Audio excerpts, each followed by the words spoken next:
Assalamualaikum warahmatullahi wabarakatuh. Baik anak-anak, sebelum kita memulai pembelajaran pada pagi hari ini, mari kita buka dulu dengan berdoa bersama. Semoga apa yang kita pelajari hari ini dan segala aktivitas yang kita lakukan hari ini bisa menjadi berkah untuk kita semua. Amin. Berdoa dimulai. Bismillahirrahmanirrahim. Raditu billahi rabbah wa bil islami dinan wa bi Muhammadin nabiyyan wa rasulah. Rabbi zidni ilma warzuqni fahma ya amin ya rabbal alamin. Berdoa selesai. Bagaimana kabarnya hari ini anak-anak? Alhamdulillah, semua dalam keadaan sehat ya. Sebentar ini Bu Umi presensi dulu. Alhamdulillah tidak ada yang absen hari ini, semuanya hadir dan semua ada dalam keadaan sehat. Dan semoga Allah selalu memberikan perlindungan untuk kita semua dan senantiasa memberikan kesehatan untuk kita semua. Amin. Oke, pagi hari ini kita akan belajar ekonomi. Nah, sebelum kita memulai atau melanjutkan materi, Bu Umi akan mereview atau mengulas kembali materi yang sudah kita pelajari pada minggu lalu atau pada pertemuan sebelumnya. Nah, Dea, di pertemuan sebelumnya kita belajar tentang apa, Nak? Betul sekali, tentang kegiatan ekonomi. Nah, Isya mungkin bisa menyebutkan apa saja kegiatan ekonomi yang sudah kita pelajari? Betul, ada 3. Apa aja? Produksi, betul. Kemudian distribusi dan konsumsi. Betul. Jadi kegiatan ekonomi itu ada 3. Nah, ini Bu Umi sedikit mengulang materi di pertemuan sebelumnya ya. Nah, ada produksi, kemudian distribusi, dan konsumsi, seperti yang sudah disebutkan oleh Isya tadi sebelumnya.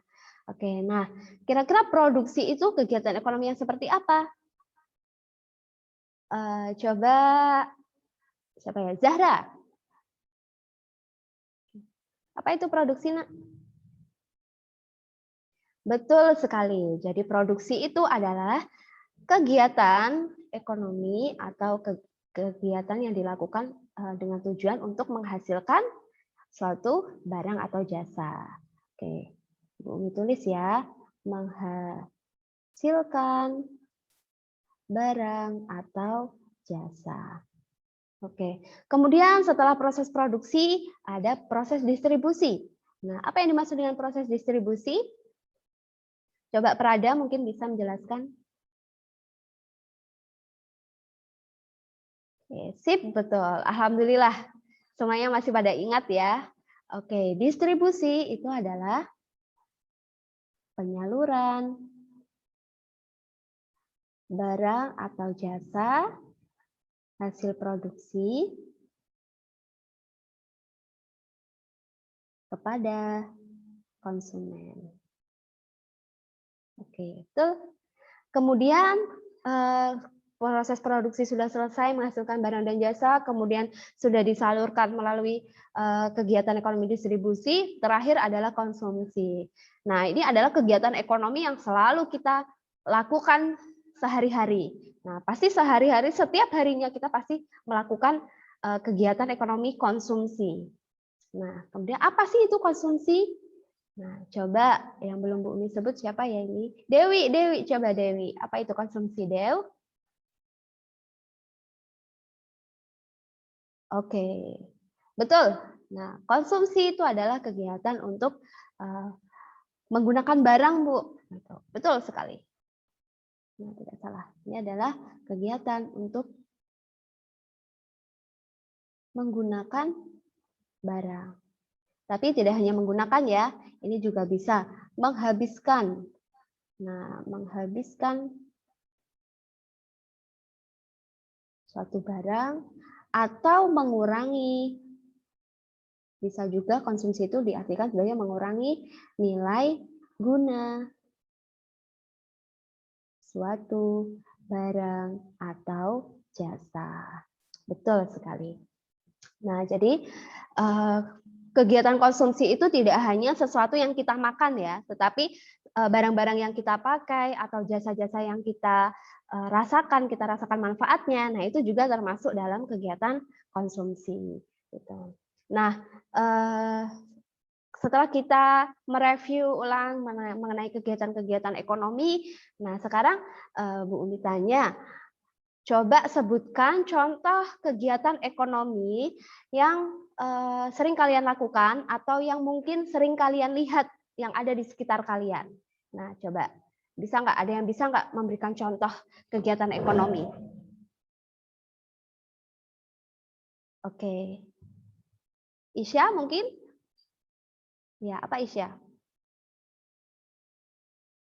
Boleh diketikkan di kolom komentar.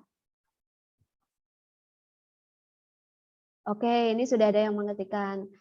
Ibu saya kalau lebaran, menjelang lebaran itu membuat kue kering yang kemudian dijual lagi. Menurut saya ini termasuk kegiatan produksi. Oke, betul, betul sekali. Nah, betul Isya. Oh, ternyata di sini mamanya Isya kalau menjelang lebaran, karena banyak sekali masyarakat ataupun termasuk kita ya yang pasti mencari kue-kue kering. Nah, di sini ibunya Isya itu memanfaatkan momen nih. Nah, menjelang lebaran kemudian ada peluang untuk dan kebetulan mamanya Isya jago bikin kue ya berarti ya Isya ya. Oke, bolehlah kapan-kapan nanti Bu Umi dikirim ya. Nah, ini ibunya Bu Isa kemudian melakukan kegiatan ekonomi produksi. Benar. Apa kegiatannya? Yaitu menghasilkan kue kering yang berupa barang ya. Barangnya berupa kue kering yang kemudian dijual. Gitu. Betul sekali. Nah, ada lagi mungkin yang memberikan contoh yang ada di sekitar kalian? Ya. Oh, ini Dea. Dea juga mengetikkan, Bu, saya selama sekolah online juga jualan hard cash dan soft cash HP. Nah, apakah ini juga termasuk kegiatan ekonomi distribusi? Nah, gimana menurut teman-teman? Nah, Dea ini juga memanfaatkan nih karena sekolah online, kemudian jam belajarnya juga tidak sepadat ketika offline ya. Jadi lebih banyak waktu luang nih. Nah, jadi Dea ini salah satu juga memanfaatkan waktu luang, yaitu dengan mencari tambahan uang jajan ya Dea ya. Nah, dengan cara menjual soft cash HP atau hard cash HP. Nah, itu berarti kamu hanya menjual ya. Jadi gimana itu? Oh, kamu jadi reseller. Oh ya, betul. Jadi betul sekali.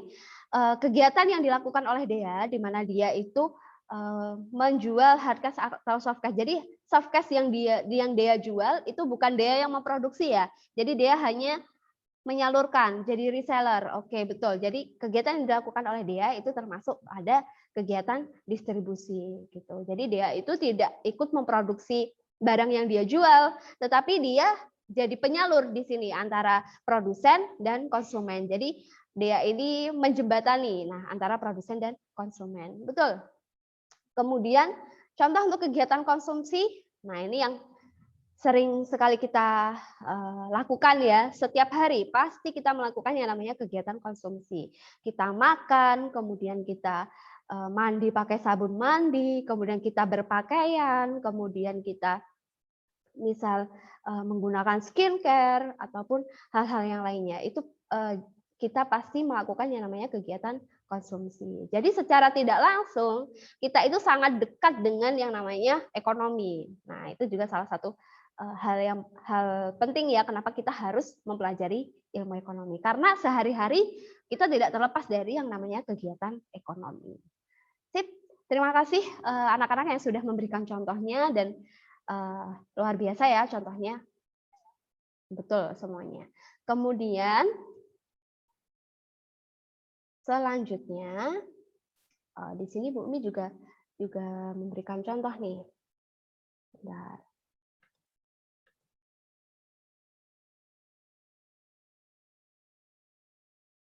Nah, ini Bu Umi clear ya. Nah, di sini juga Bu Umi memberikan contoh. kegiatan ekonomi ya. Di sini ada petani sayuran, kemudian panen. Dipanen kemudian didistribusikanlah oleh ibu-ibu sayur ya yang jualan sayur di pasar. Nah, kemudian dibelilah oleh para konsumen. Kemudian ini kegiatan distribusi. Jadi ada kegiatan jual beli di pasar. Kemudian setelah ibu ini tadi membeli sayuran melalui pedagang sayur, kemudian dimasaklah untuk menu makan malam. Nah, ini adalah contoh kegiatan konsumsi. Nah, ini contoh kegiatan ekonomi yang sederhana gitu. Tadi kalian juga sudah menggambarkan contoh-contoh kegiatan ekonomi yang bagus juga. Oke. Nah, kita lanjut selanjutnya. Oke, setelah kita belajar ketiga kegiatan ekonomi, kemudian contoh-contohnya yang sangat dekat dengan kehidupan kita. Nah, bisa tidak kalian menyimpulkan atau siapa sajakah yang melakukan kegiatan ekonomi itu? Nah, jadi kegiatan ekonomi kan ada 3 tadi ya, produksi, konsumsi, kemudian distribusi. Nah, siapa saja pelaku kegiatan ekonomi itu? Coba. Bumi kasih clue ya. Semisal kegiatan produksi. Nah, itu siapa yang melakukan? Disebut apa? Kalau orang-orang itu yang melakukan kegiatan produksi. Seperti mamanya Isya tadi yang memproduksi kue. Berarti mamanya Isya itu disebut sebagai apa? Betul, produsen, sebagai produsen. Sehingga pelaku kegiatan ekonomi yang pertama adalah rumah tangga produsen. Nah, di sini Bu Umi menggambarkannya dalam bentuk itu ya, dalam bentuk gambar. Nah, gambarnya ini dalam bentuk pabrik. Nah, jadi ini Bu Umi tulis RTP atau rumah tangga produsen. Nah, kemudian kita yang sehari-hari tadi setiap harinya selalu melakukan kegiatan konsumsi disebut sebagai apa? Sebagai konsumen. Betul sekali. Sehingga pelaku yang kedua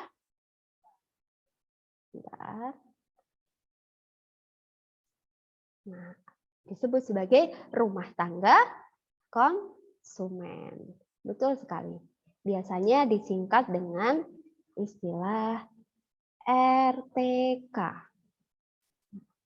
Kemudian ada lagi, jadi tidak hanya pelaku kegiatan ekonomi itu tidak hanya rumah tangga produsen dan rumah tangga konsumen. Karena di dalam suatu negara kegiatan ekonomi itu harus diatur dan diawasi. Nah, siapakah yang mengatur dan mengawasi kegiatan ekonomi itu? Siapa? Betul sekali Dewi. Jadi yang mengatur dan mengawasi kegiatan ekonomi di setiap negara, nah itu ada pemerintah. Betul sekali. Nah, bentar. Gambarnya kok nggak muncul? Nah, jadi ada pemerintah di sini. Kemudian tidak bisa memenuhi kebutuhan masyarakatnya secara mandiri. Karena kita memiliki sumber daya yang berbeda-beda di setiap negara. Nah, sehingga kita juga membutuhkan negara lain untuk dapat memenuhi kebutuhan di dalam negeri. Nah, kira-kira pelaku kegiatan ekonomi yang keempat siapa nih? Zahra mungkin bisa menebak. Negara lain. Oke, betul.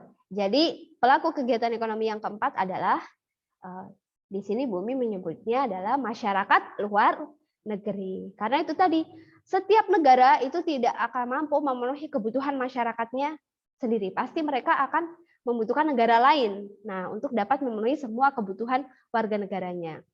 Nah, sehingga di sini pelaku kegiatan ekonomi yang keempat yaitu ada masyarakat luar negeri. Bu singkat MLN ya. Di sini tadi pemerintah. Gitu. Jadi pelaku kegiatan ekonomi itu ada 4. Rumah tangga produsen, rumah tangga konsumen, pemerintah, dan masyarakat luar negeri. Betul sekali. Nah, kemudian apakah pelaku kegiatan ekonomi yang terdiri dari RTP, RTK, pemerintah, dan masyarakat luar negeri dalam melakukan kegiatan ekonominya, apakah saling berhubungan dan saling berkaitan? Oke, iya Bu. Semuanya menjawab iya ya. Betul. Jadi keempat pelaku ekonomi ini dalam melakukan kegiatannya itu selalu berhubungan atau saling berkaitan.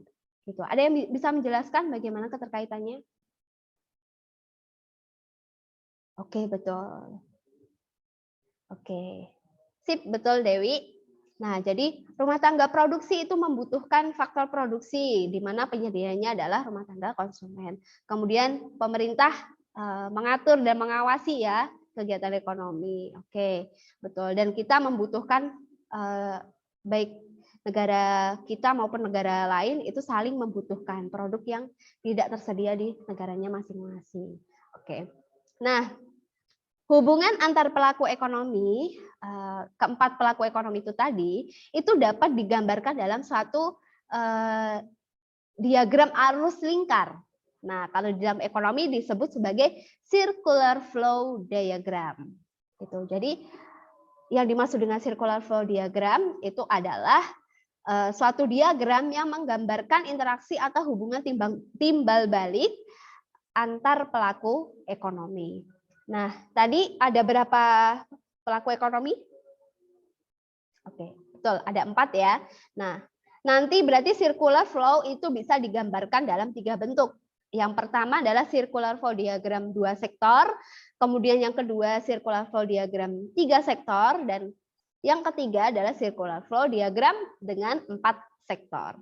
Nah, mari kita bahas bersama-sama atau kita analisis bersama-sama yang circular flow diagram dengan 2 sektor. Nah, jadi gambar circular flow-nya seperti ini. Nah, di mana terdiri dari rumah tangga konsumen dan rumah tangga produsen. Nah, coba kita lihat bersama dan kita analisis bersama. Oke. Di sini ada pasar input atau masukan. Nah, masukan bagi rumah tangga produsen. Kira-kira apa yang dijual di pasar input? Iya, betul sekali Shirley. Jadi yang dijual di pasar input adalah faktor produksi. Lalu apa yang dijual di pasar output berarti? Atau pasar keluaran dari proses produksi? Betul sekali, yaitu berupa barang atau jasa. Nah, kita analisis bersama dari sini ya, RTK melalui pasar input lalu masuk ke RTP. Nah, ini maksudnya apa? Nah, coba kita lihat dari panah ini. Rumah tangga konsumen itu panahnya menuju ke faktor produksi. Berarti? Betul sekali, Isya. Jadi dari rumah tangga konsumen ini menjual faktor produksi yang mereka miliki melalui pasar input. Kemudian menjual faktor produksi di sini Bumi singkat ya, FP faktor produksi. Kemudian dari pasar input di sini panahnya menuju ke rumah tangga produsen, berarti oke, berarti di sini rumah tangga produsen atau RTP itu membeli atau menggunakan ya, menggunakan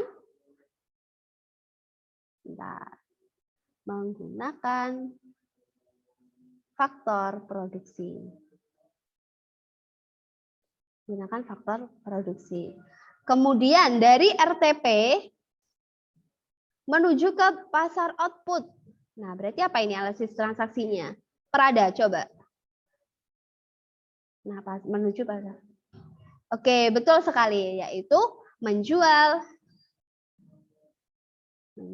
barang atau jasa. Tepat sekali. Nah, kemudian dari pasar output di sini panahnya menuju ke rumah tangga konsumen. Berarti betul sekali Dea. Berarti di sini RTK membeli barang atau jasa untuk dikonsumsi. Betul. Nah, ini kita masih menganalisis untuk yang panahnya berwarna merah ya, di mana panah merah yang di atas yang melalui pasar input berarti ini merupakan arus faktor produksi. Dan yang di bawah berarti yang melalui pasar output berarti arus apa? Betul, arus barang dan jasa. Oke, sampai sini ada bisa dipahami ya atau ada yang mau ditanyakan dulu? Alhamdulillah kalau bisa dipahami, sehingga kita bisa lanjut ke circular flow yang panahnya berwarna hijau. Nah, kita mulai dari sini ya. Nah, dari rumah tangga produsen, balik. Tadi setelah rumah tangga produsen membeli atau menggunakan faktor produksi, kemudian ada panah keluar nih, menuju ke pasar input atau pasar faktor produksi. Nah, berarti kalau rumah tangga produsen sudah menggunakan faktor produksi, berarti harusnya memberikan apa? Betul sekali, memberikan balas jasa. Nah, jadi di sini yang dari RTP menuju pasar faktor produksi, nah di sini produsen, terus di sini ya, RTP memberikan balas jasa. Nah, atas pemakaian faktor produksi. Jadi semisal menggunakan faktor produksi tenaga kerja, berarti balas jasanya apa? Dea. Upah atau gaji, betul. Kalau semisal menggunakan modal, nah, kemudian balas jasa yang diberikan berupa bunga, betul sekali Isya. Nah, jadi ini adalah arus balas jasa. Sehingga yang hijau ini dari pasar input ke rumah tangga konsumen merupakan aliran apa? Oke, betul sekali. Karena di sini RTP memberikan, berarti di sini RTK menerima balas jasa. Yang tadi ya bisa berupa gaji, bisa berupa bunga, kemudian bisa berupa sewa, dan sebagainya. Nah, kemudian kita kembali ke yang bawah. Nah ini. Tadi RTK atau rumah tangga konsumen atau kita sebagai rumah tangga konsumen itu kan sudah membeli nih atau menggunakan barang jasa. Ketika kita membeli berarti kita harus membayar atau harus mengeluarkan sejumlah uang. Nah, sehingga aliran di sini dari rumah tangga konsumen menuju pasar output itu merupakan pengeluaran konsumen. Nah, sehingga di sini atau bumi dalam kurung ya berupa uang. Nah, jadi rumah tangga konsumen ini membayar karena tadi udah dapat barang dan jasa, berarti kita harus membayar, harus mengeluarkan uang. Nah, ini merupakan pengeluaran konsumen. Nah, kemudian arusnya lanjut dari pasar output kemudian menuju ke rumah tangga produsen. Nah, sehingga ini aliran apa berarti? Coba Neda, apa Neda? Betul, aliran uang. Berarti kalau bagi konsumen ini pengeluaran, berarti kalau bagi produsen itu merupakan penerimaan. Betul sekali Neda. Penerimaan produsen. Nah, ini yang berupa uang. Oke. Jadi, aliran hijau yang di atas yang melalui pasar input itu merupakan arus balas jasa. Yang hijau ya. Tadi yang merah berarti arus apa? Dea? Arus faktor produksi, betul. Kemudian kalau yang di bawah itu merupakan arus uang, betul sekali. Yang merupakan pengeluaran bagi konsumen dan penerimaan bagi produsen. Kalau yang merah tadi yang melalui pasar output itu arus apa? Nena? Arus barang dan jasa. Betul sekali. Baik anak-anak, sampai di sini ada yang mau ditanyakan dulu? Tidak ada? Oke, baik. Jadi hari ini sudah belajar apa saja kita? Betul, kegiatan ekonomi. Kemudian contoh-contoh kegiatan ekonomi, betul. Kemudian betul sekali, pelaku-pelaku kegiatan ekonomi. Kemudian apalagi? Circular flow circular flow diagram dua sektor. Kemudian sebelum circular flow tadi kita belajar apa? Nah, betul. Peran-peran dari pelaku ekonomi. Oke, jadi kita belajar ada 5 poin ya hari ini. Nah, silakan nanti kalian pelajari ulang. Kemudian silahkan untuk minggu depan, silahkan kalian persiapkan. Bu Umi sudah membagi kelompok di kelas ini. Nanti silahkan kalian cek di classroom kalian. Nah, nanti pembagian kelompoknya ada di situ. Nah, silahkan kalian membuat circular flow diagram yang 3 sektor dan 4 sektor. Nah, silahkan dibuat semenarik mungkin. Kemudian dalam membuat tugas tersebut atau dalam membuat circular flow diagram yang 3 sektor dan 4 sektor, kalian boleh mencari sumber dari buku maupun dari internet. Gitu. Jadi silahkan kalian bikin semenarik mungkin. Kemudian jangan lupa kalian tuliskan juga analisisnya ya, panah-panahnya. Nah, itu menggambarkan arus apa. Nah, jangan lupa untuk diberi keterangan. Gitu. Jadi nanti setiap kelompok nanti akan mempresentasikan hasil circular flow yang kalian buat masing-masing di minggu depan. Gitu ya. Jadi nanti Bu Umi bagi nih 4 kelompok, jadi yang 2 kelompok nanti akan mempresentasikan yang 3 sektor, yang 2 kelompok akan mempresentasikan yang 4 sektor. Tetapi masing-masing kelompok harus membuat circular flow diagram 3 sektor dan 4 sektor. Oke, baik anak-anak,